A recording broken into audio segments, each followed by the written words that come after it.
Hello everyone, welcome to this first lecture on commutative algebra. In this presentation we will be discussing about rings and ideals, where we will come across some of the basic definitions which we have already learnt in ring theory in any of the first course in algebra.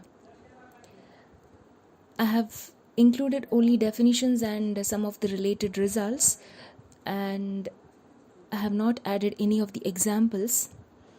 I would request the reader to come up with a good number of examples at the end of each definition.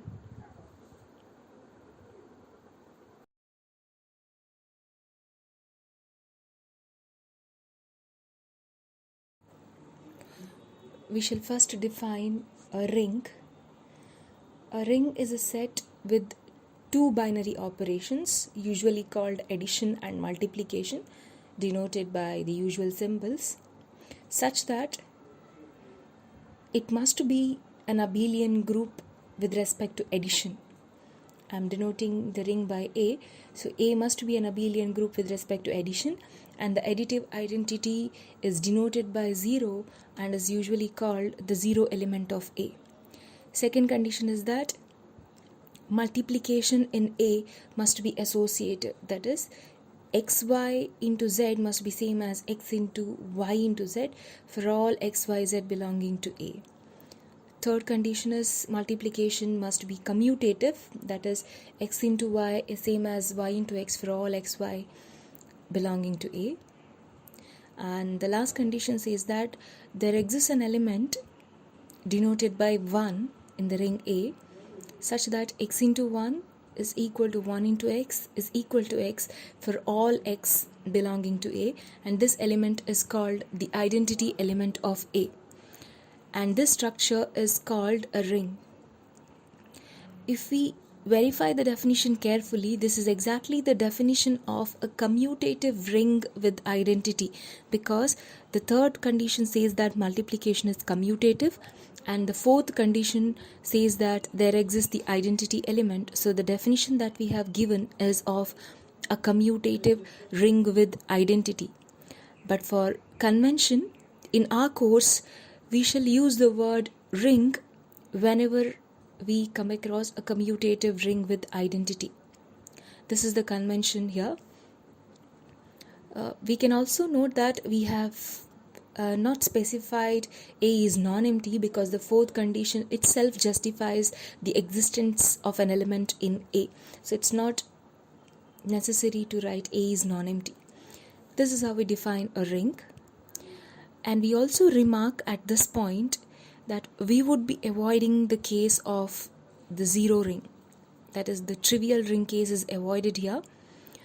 And that's why we have written that the identity element and the zero element has to be different in the ring A, because whenever the zero element and the identity element are the same in a ring, the ring must be the zero ring. That's what we have written in the remark, that we always consider the ring in which 0 is not equal to 1.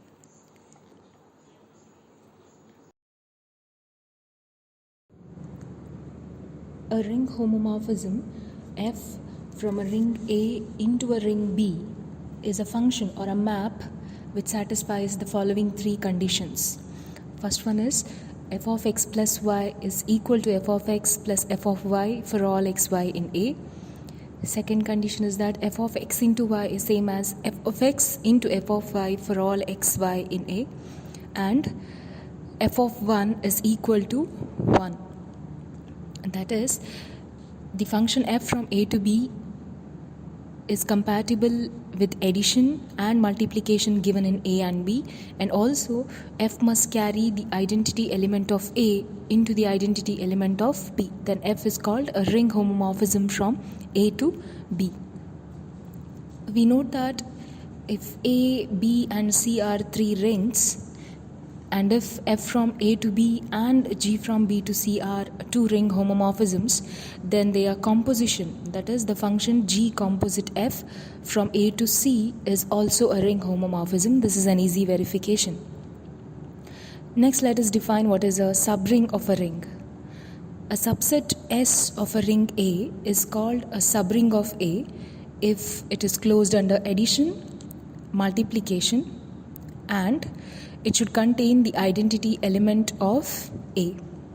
A subset is said to be a subring if it is closed under addition and the multiplication, and also it must contain the identity element of A. Such a subset is called as a subring of A.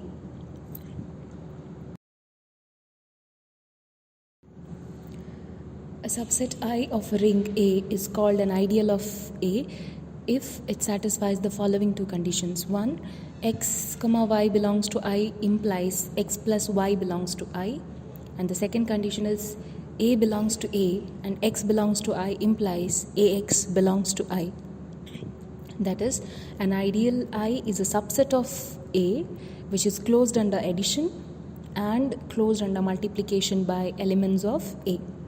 Now if we look at the quotient group, that is A by I, where I is an ideal of A, this can also be made into a ring by inheriting the multiplication which we have in the ring A. That is, we define the multiplication in A by I as X plus I into Y plus I is equal to X into Y plus I for all X plus Y, Y plus I belonging to A by I. This quotient group, when it becomes a ring, is called as a quotient ring of A by I. We look at the map phi from A to A by I given by phi of x equal to x plus I. This map is easily seen to be onto, that is surjective, and also we can easily verify that phi is a ring homomorphism. So the map phi from A to A by I given by phi of x equal to x plus I is a surjective ring homomorphism. Let us now look at the definitions of a zero divisor, nilpotent element, and a unit in a ring. First, we shall see what is a zero divisor. A zero divisor in a ring A is an element X for which there exists a non-zero element Y in A such that X into Y is equal to 0. Such an element X is called as a zero divisor in A. We note that the zero element is trivially a zero divisor in all the rings. Now, if A is a ring with 1 not equal to 0, that means to say that A is a non-zero ring, and if it has no zero divisors other than the zero element, then such a ring is called as an integral domain. So an integral domain is a ring with 1 not equal to 0 and it has no zero divisors other than 0. Example would be the ring of all integers Z. It is an integral domain. We can also have the example of k of x, the polynomial ring in an indeterminate x over the field k is also an example of an integral domain. Now we'll define what is a nilpotent element in a ring A. An element x belonging to A is called a nilpotent element if x power n is 0 for some natural number n. That is, if we can find a natural number n such that x multiplied n times is 0, then such an element x is called as a nilpotent element in a ring A. At this point, we can note that a nilpotent element is always a zero divisor. But the converse is not true unless we are in a zero ring. So a nilpotent element is always a zero divisor, but the converse is not true in general. I would request the reader to verify this at this point. A unit element in a ring A is an element x in A such that x into y is equal to 1 for some y belonging to A. So an element x in A is called a unit if there exists y in A for which x into y is equal to 1. We note that this element y is uniquely determined by a given x and is usually denoted by x inverse. We can also easily verify that the set of all units in a ring A forms an abelian group with respect to multiplication. If we take an element x in A, then look at all the multiples of x. That is, if we consider the collection of all elements of the form Ax, where A is taken from A, then this forms an ideal of A and is called the principal ideal generated by x, and is usually denoted with the notation x written in round brackets. At this point, we note that an element x is a unit in A if and only if the ideal generated by x is equal to the whole ring, which is also same as the ideal generated by the identity element 1. Also, the 0 element, that is the ideal generated by 0, is usually denoted by 0 without any ambiguity.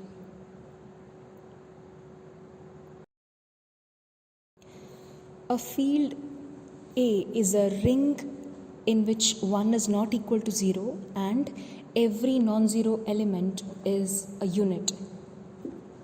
That is, a non-zero ring A is said to be a field if every non-zero element in A has a multiplicative inverse, or in other words, every non-zero element must be a unit in A. Such a ring is called as a field. We note that every field is an integral domain. This could be verified easily. But the converse is not true. That is, every integral domain is not a field in general. I would request the learner to verify the statement at this point that every field is an integral domain, but the converse is not true. I have also added a proposition here which states that if A is a non-zero ring, then the following 3 conditions are equivalent to each other. First one is A is a field, and the second one says the only ideals in A are 0 ideal and the ideal generated by 1, that is the whole ring A. And the third one is that every homomorphism of A into a non-zero ring is injective. So in a non-zero ring, all these 3 conditions are equivalent to each other. Any student who has taken up an introductory course to ring theory must be able to verify this result. So the proof is left as an exercise.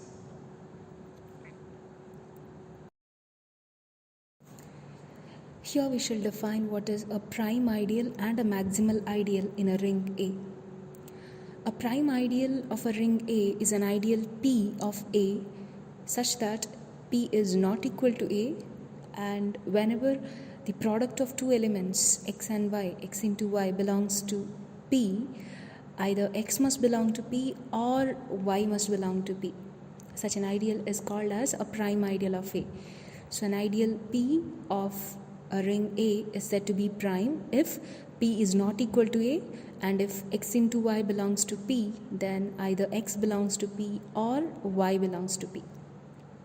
Now we'll look at the definition of a maximal ideal. A maximal ideal of a ring A is an ideal of A such that M is not equal to A, and there is no ideal I of A such that M is properly contained in I and I is properly contained in A.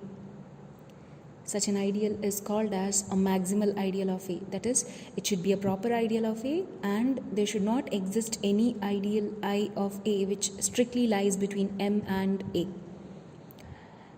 Now, because of the definitions, we can easily verify that an ideal P is prime if and only if the quotient ring A by P is an integral domain, and an ideal M is maximal if and only if the quotient ring A by M is a field. And combining these 2 facts, we can also verify that any maximal ideal is always a prime ideal of A, but we can easily come up with examples where we get a prime ideal which is not maximal. So the converse again is not true here. Further, we can also prove that a 0 ideal is prime in any ring if and only if the ring is an integral domain. So 0 ideal is a prime ideal if and only if the given ring is an integral domain.